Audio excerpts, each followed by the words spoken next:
જૂનાગઢ જિલ્લાના કેશોદ શહેર ખાતે સ્ટેટ મોનિટરિંગ સેલે બુટલેગર અને તેના સાથીદારને દારૂ સાથે વહેલી સવારમાં જ દબોચી પાડ્યા।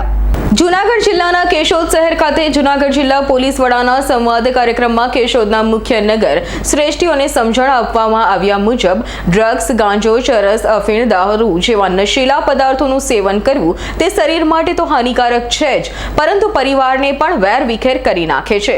આ બાબતે પૂરી માહિતી સાથે લોક સંવાદ કાર્યક્રમમાં સમજણ આપવામાં આવી, પરંતુ શહેરમાં તમામ નશીલા પદાર્થ બંધ કરવા આદેશના પગલે સ્ટેટ મોનિટરિંગ સેલ દ્વારા વહેલી સવારમાં જ બાતમીના આધારે કેશોદ શહેર ખાતેથી ફોર્ડ કાર ગાડી નંબર GJ02BD 4884 માંથી ચેક કરતા ટોટલ ભારતીય બનાવટનો ઇંગ્લિશ દારૂ બોટલ નંગ 155 નંગ તેમજ 3 મોબાઈલ ફોન અને કાર સાથે 3,71,330 ના મુદ્દામાલ સાથે રાજેન્દ્ર રાણા બાબરિયા ઉર્ફે રાજુ બાબરિયા રાહે નરોત્તમ નગર વેરાવળ રોડ કેશોદ તેમજ રવિભાઈ નારાયણભાઈ ગોસ્વામી રહે કૃષ્ણનગર વેરાવળ રોડ કેશોદને પકડી પાડ્યા હતા, જ્યારે અન્ય એક વ્યક્તિ ભાગી છૂટ્યો હતો।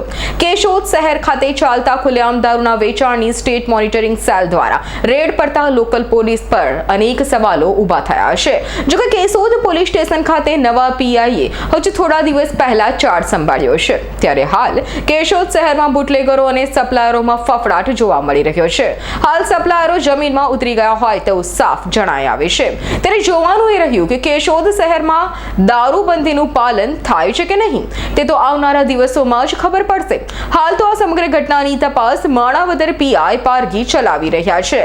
રાવલિયા મધુનો રિપોર્ટ, S9 ન્યૂઝ કેશોદ। અમારી તમામ માહિતીથી અપડેટ રહેવા માટે જોડાયેલા રહો S9 ન્યૂઝ સાથે।